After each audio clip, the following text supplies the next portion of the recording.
first recipe we're going to start with in Straight from the Motherland is the most Burmese food which I know about, which is called Ohno Kow Swear. Okay, so you say like this: O, no, cow, swear. Okay, cow swear, that just means noodle spaghetti. The word Ohno means coconut. So it's basically coconut spaghetti.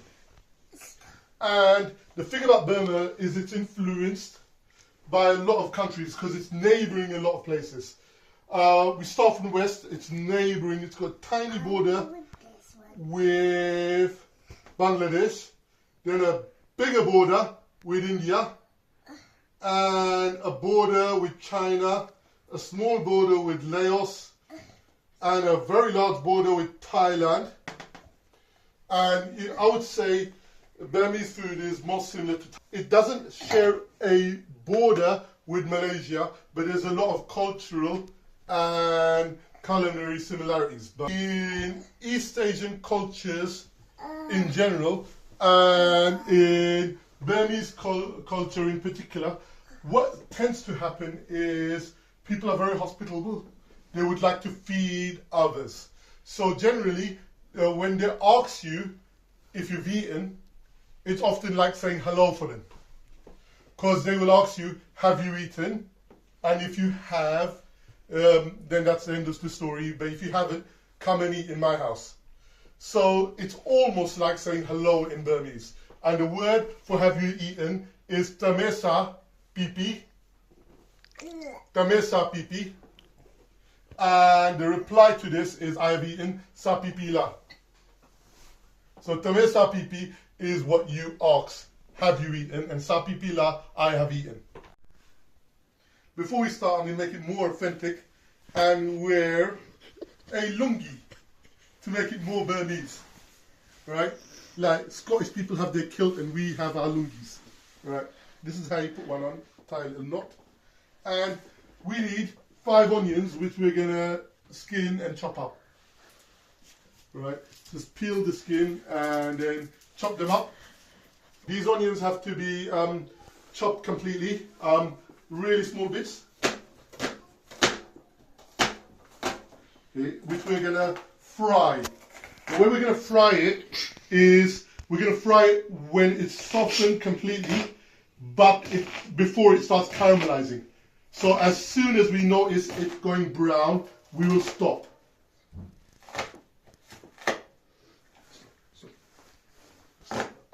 You can stop recording. 10 garlic cloves peeled, so we're going to peel it. Can I peel too? Yeah, you can peel too. Okay. How many have you peeled? We need 10 peeled. Right, there's 1.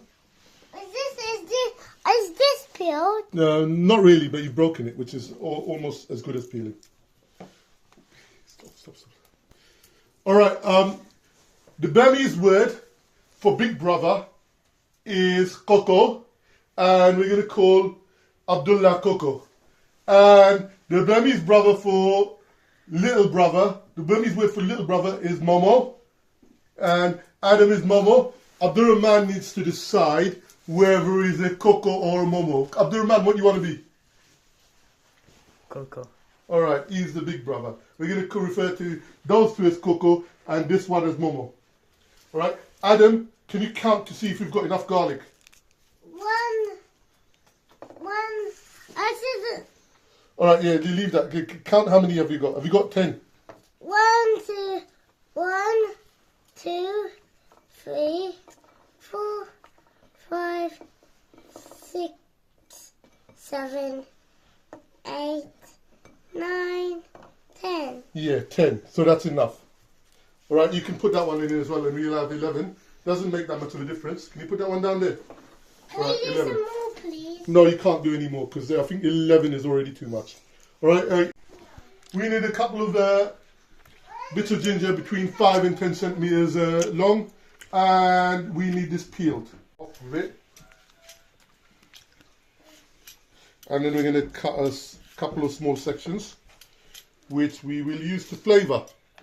We're going to turn this garlic and ginger into a paste. There's far too much ginger in here, but we like it. You know, a couple of this should be enough. The thing is that this is a bit of a waste of time because you can buy the paste ready-made. So I'll shove them into the blender, and then we will blend them into a paste. But you know, I'm not sure why I'm doing this, because you can just buy it ready-made, and it makes very little difference to the flavouring.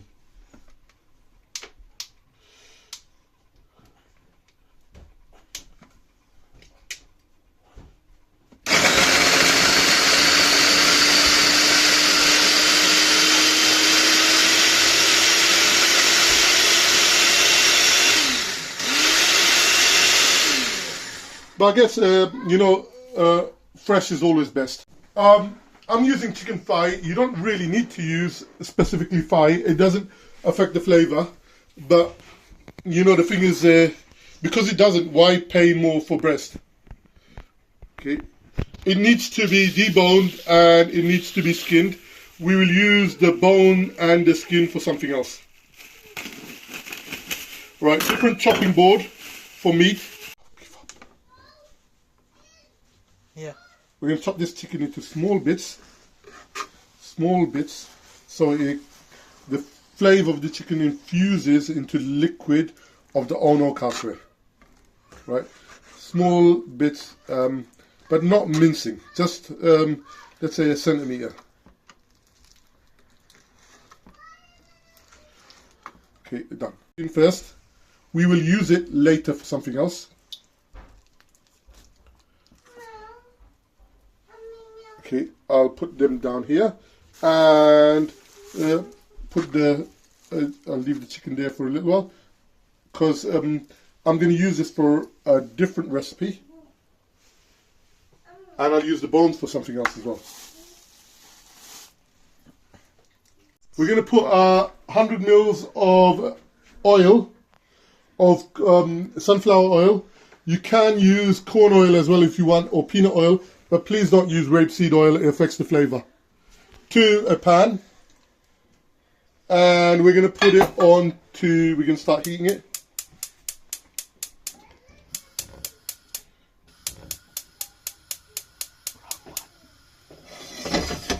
We're going to start heating it. And we're going to heat it at a medium heat.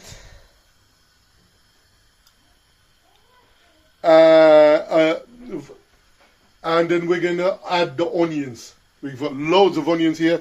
We're going to add them. And we're going to keep it in here until they soften, but not long enough for them to caramelize. So that should be about 15 minutes. We're going to lower the heat in a couple of minutes, because we do not want them to caramelize. We do not want them to harden. All right.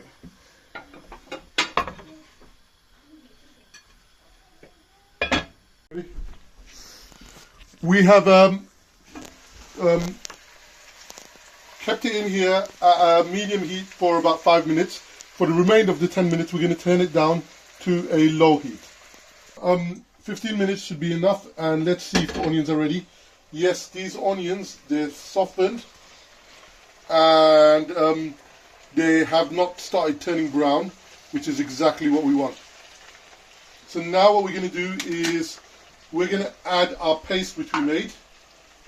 Remember, I've chosen to make the paste myself, but you can always buy this, because I like a little bit more ginger than what we're meant to use. So what I did was I made my own.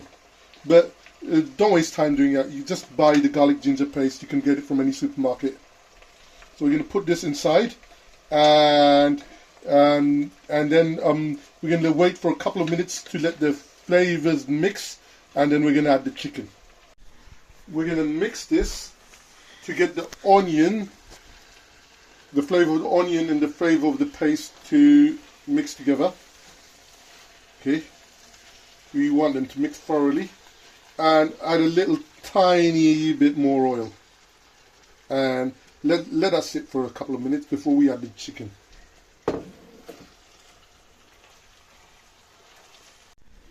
Now we're gonna brown the chicken inside with this before we add the spices.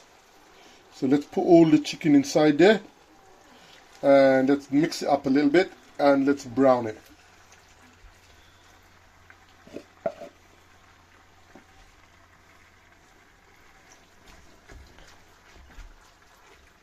So give it a little bit of a stir, because we want all the flavours to mix. Burmese cooking is all about subtle flavours, so it's really important that you do things in the correct order.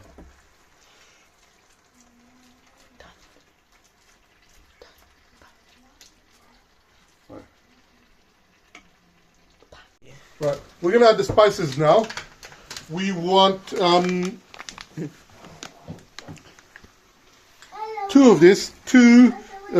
tablespoons of paprika. It's going to give it a nice red color.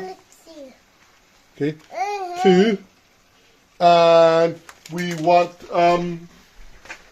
1 turmeric.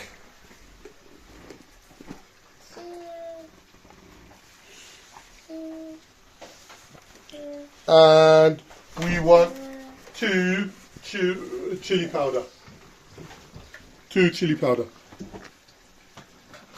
1 and 2. And we're going to add all of this into our mix, and then we're going to add the coconut cream. The coconut cream, we want 100.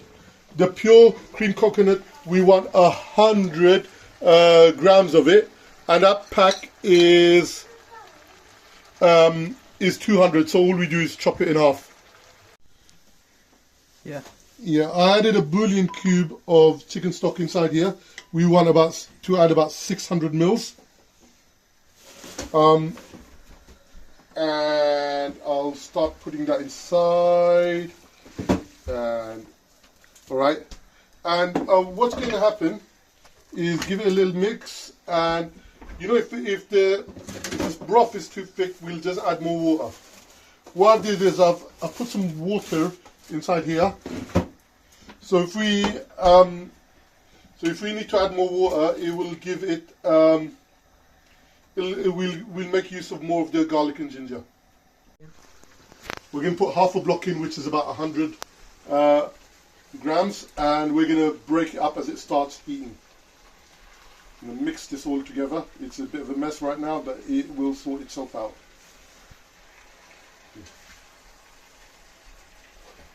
We've got it in a low heat, so it should not burn.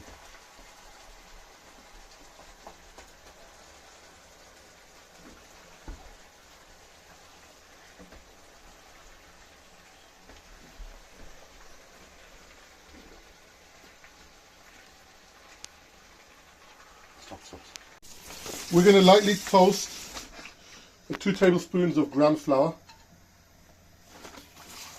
and you should actually sift this first. Just that we're just doing it very, very light toasting for a couple of minutes. It should give this a nutty flavor.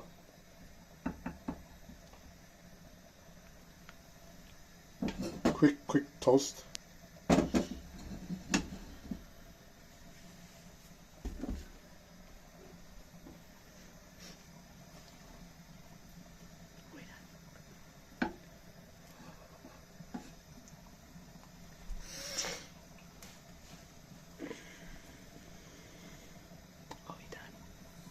Yeah, it's a long time. Yeah, side. Okay. Ready. All right. We're going to put in the ground flour now, slightly toasted, and we're going to put in a couple of tablespoons of fish sauce. 2 to 3 tablespoons of fish sauce. That should be enough. Right, 1. 2 and 3, and give it a stir. And remember, whenever it looks too thick, just add some cold water.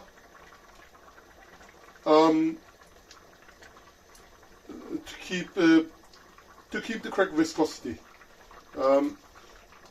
because remembering it's a broth. And now, with the lid open, we're gonna cook it for about half an hour. For the noodles, I'm using a mixture of vermicelli and egg noodles. But you know, you can just use one type of noodle if you want, but I just prefer a mixture. So 1 nest of noodles per person. There's enough stock here for 6 people, but we're just making enough noodles for 4 people because there's only 4 of us eating. We're going to boil 3 eggs for garnish purposes, but you can, you know, if you want it to feed 6 people, then you can garnish 6 eggs if you like. You can use 6 eggs for garnishing. We're going to use a mixture of shallots and eggs to garnish. Okay, I've used a mixture of the 2 noodles for the base, vermicelli and egg noodle. You don't have to. Most people just use egg noodle or any type of spaghetti. And then what we will do is we will add the Ohno. Okay, so there's the chicken and the sauce. We'll add it inside because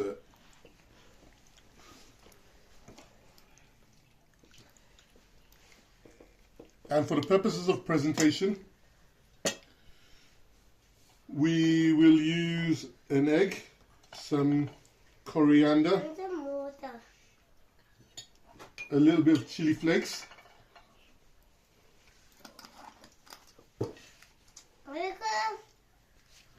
and finally add a little bit more fish sauce. What is that? Alright, remember Adam, the word Tamesa Pipi means have you eaten? Adam, Tamesa Pipi? Sa pipila. Say sa pipila. I have eaten. Alright, let me see if I've eaten. It's very hot. Okay, let's see, right again. Very nice, the coconut, the word comes out. So, Tamesa Pipi, sa pipila.